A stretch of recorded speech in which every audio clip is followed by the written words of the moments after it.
ഈ നീലത്താമരയുടെ സെറ്റിലെ ആണോ എന്ന് എനിക്ക് അറിഞ്ഞൂടാ.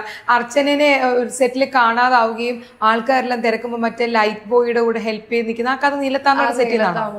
അതെന്തായിരുന്നു അത്?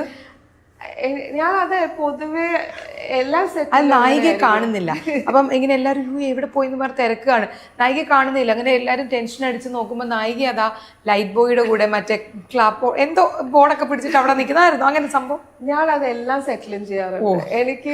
എനിക്ക് അങ്ങനെ ലൈക്ക് എനിക്ക് അങ്ങനെ എല്ലാ ഡിപ്പാർട്ട്മെന്റിനും എനിക്ക് ആൾക്കാരെ ഭയങ്കര ഇഷ്ടമുള്ള വ്യക്തിയാണ്. എനിക്ക് ഞാൻ ഒരു സെറ്റിൽ ചെല്ലുമ്പോൾ തന്നെ ഗുഡ് മോർണിംഗ് എന്ന് പറഞ്ഞ് ഒച്ചയിട്ടിട്ടാണ് ഞാൻ സെറ്റിൽ ചെല്ലുന്നത്. കാരണം എനിക്ക് ആർട്ട് ഡിപ്പാർട്ട്മെന്റ് ആൾക്കാരുടെ എന്തെങ്കിലും ഹെൽപ്പ് ചെയ്യാനാണെങ്കിൽ അത് ചെയ്യും. ലൈറ്റിന്റെ ആണെങ്കിൽ ആർട്ടിന്റെ ആയിരിക്കും, ലൈറ്റിന്റെ ആണെങ്കിൽ അത് ഹെൽപ്പ് ചെയ്യും. എനിക്ക് പറ്റുന്നത് ഞാൻ രീതി ചെയ്യും. പിന്നെ ഐ ലവ് പീപ്പിൾ. നമ്മളുടെ സിനിമ സെറ്റിൽ വരുന്ന ഓരോരോ വ്യക്തികൾ എന്ത് സ്വീറ്റ് ആണെന്ന് അറിയാം. അവർ ആർട്ടിസ്റ്റിന്റെ അടുത്ത് നമ്മളാണല്ലോ പെർഫോം ചെയ്യുന്നത്, നമ്മളെ കംഫർട്ടബിൾ ആക്കാൻ അവർ എന്തൊക്കെ ചെയ്യും. അപ്പൊ എനിക്ക് അങ്ങോട്ടും അപ്പൊ ഇത് എനിക്ക് തോന്നുന്നു നീലത്താമരയുടെ സെപ്പിക്ക് ആൻഡ് ഫസ്റ്റ് പടം ആയതുകൊണ്ട് എനിക്ക് എന്റെ മെന്റാലിറ്റി ആ സമയത്ത് സിനിമ എന്നുള്ളൊരു ഈ ആക്ട്രസ് ഒരു സൈഡിൽ ഇങ്ങനെ ഇരിക്കണം അത് എനിക്ക് തലയിലില്ല, പറ്റില്ല. ആരെങ്കിലും പറഞ്ഞു തന്നായിരുന്നെങ്കിൽ ചിലപ്പോൾ ഞാൻ ട്രൈ ചെയ്തേനെ. പക്ഷെ എനിക്ക് അറിയില്ല. എനിക്കെന്താ നമ്മളെല്ലാവരും ഒരു വർക്ക് ചെയ്യുന്നു, ആ വർക്ക് നന്നാവണം. അപ്പൊ എനിക്ക് 5 മിനിറ്റ് ഫ്രീ ഉണ്ട്, എന്താ ചെയ്യേണ്ടതെന്ന് പറഞ്ഞാൽ ഞാൻ വേറെ ആരെങ്കിലും പോയി ഹെൽപ്പ് ചെയ്യും. എന്നെ പിടിച്ചിരുത്തുമായിരുന്നു. എനിക്കത് അറിയാം.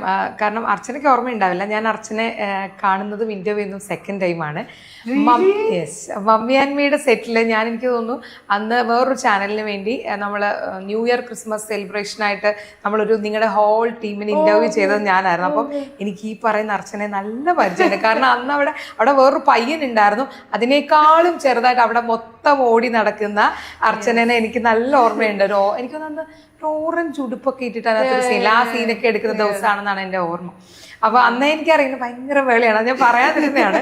അന്ന് ഉർവശി ചേച്ചിയുടെയും ഷാരി ചേച്ചിയും കുഞ്ചാക്കോയും എല്ലാവരും ഉള്ള ഒരു സെറ്റായിരുന്നു. അപ്പം അങ്ങനെ ഒരു നമ്മൾ പീരുമായിട്ട് വെച്ചിട്ട് അപ്പൊ ഞങ്ങൾ ഇതുപോലെ രാവിലെ പോയിട്ട് ഇവരുടെ ഷൂട്ട് കഴിയാൻ വേണ്ടി വെയിറ്റ് ചെയ്തിരുന്നിട്ടാണ് ഇന്റർവ്യൂ എടുക്കുന്നത്. അപ്പൊ നമ്മൾ ആ ഡേ ഫുള്ള് സെറ്റിലുണ്ടായിരുന്നു. അപ്പൊ അവിടുത്തെ എനിക്കിപ്പോഴും ഓർമ്മയുണ്ട്, ഒരു ചീപ്പൊക്കെ ഉണ്ടായിരുന്നു കയ്യിൽ, ബ്രഷൊക്കെ പിടിച്ചിട്ട് ഓടി നടക്കുന്ന ആളെ നല്ല ഓർമ്മയുണ്ട് എനിക്ക്. ആ സിനിമ ഭയങ്കര ശ്രദ്ധിക്കപ്പെട്ട സിനിമയാണ്. അതെ അതെ അതെ, എനിക്ക് ഭയങ്കര ഇഷ്ടമുള്ള ഒരു സിനിമയും കൂടാണ്.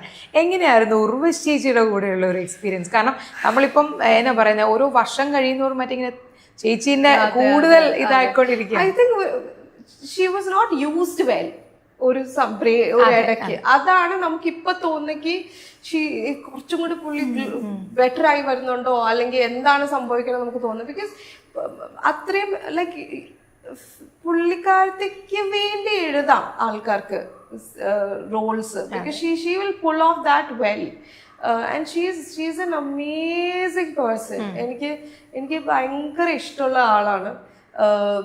ഇപ്പം നമ്മളെ എങ്ങനെയെങ്കിലും ലൈക്ക് എപ്പോഴും കംഫർട്ടബിൾ ആക്കണം പുള്ളിക്കാരത്തേക്ക്, എപ്പോഴും. Like her first thing is, and I think that's a case with most of the senior actors I would say mostly. അവരുടെ ഫസ്റ്റ് തിങ് ആണ് ആക്ട് ചെയ്യാൻ വരുന്ന പിള്ളേരെ അവർ കംഫർട്ടബിൾ ആയിരിക്കും. പിന്നെ ഫുഡ് കഴിപ്പിക്കണം. മമ്മി അമ്മയുടെ സെറ്റിൽ എന്നെ ഫുഡ് കഴിപ്പിക്കാൻ എൻ്റെ അമ്മ പോലും ഇത്രയും സ്ട്രെസ് എടുത്തിട്ടുണ്ടാവില്ല. നീ കഴിക്കുന്നു വണ്ണം വയ്ക്കുന്നു, ഇങ്ങനെ നടന്നാൽ ഇങ്ങനെയാണ്. പിന്നെ ഞാൻ ചോറ് കഴിക്കുന്ന സമയത്ത് ഒരു സ്പൂൺ കൂടി ഇടാം അവർക്ക് വേണ്ടി. അങ്ങനെ പിന്നെ എന്തെങ്കിലും ബാഗിലുണ്ടെങ്കിൽ എപ്പോഴും തരിക. She was a mother figure on the set. And as an artist, പല സമയത്തും മമ്മി അമ്മയുടെ സമയത്ത് ഞാൻ എന്തിനാ ഇവിടെ ഇരിക്കുന്നതെന്ന് മറന്നുപോയിട്ട് ഞാൻ പുള്ളിക്കാരത്തിനെ നോക്കിയിരുന്നിട്ടുണ്ട്. Because she is that real, no. But I would love to work with her again. എനിക്ക് ഭയങ്കര ഇഷ്ടമുള്ള നടക്കട്ടെ അങ്ങനെ തന്നെ. അല്ല, ഇപ്പൊ അർച്ചന പറഞ്ഞൊരു കാര്യം കറക്റ്റാണ്. ഈ സീനിയർ ആക്ടേഴ്സ് ഇപ്പം നമ്മൾ ഇന്റർവ്യൂ ചെയ്യുമ്പോൾ നമുക്കത് ഭയങ്കരമായിട്ട് ഫീൽ ചെയ്യും. അപ്പം അത്രയും നമ്മളോടും അതേ ഒരു സ്നേഹവും ബഹുമാനം ഇന്റർവ്യൂ ചെയ്യാം. ഇപ്പോഴത്തെ ഒരു ജനറേഷനേക്കാൾ നമുക്ക് പ്രത്യേകിച്ച് ഷീലാമയൊക്കെ ഇന്റർവ്യൂ ഭയങ്കര രസമായിട്ട് തോന്നിയിട്ടുണ്ട്. അത് പറഞ്ഞ കറക്റ്റ് കാര്യമാണ്.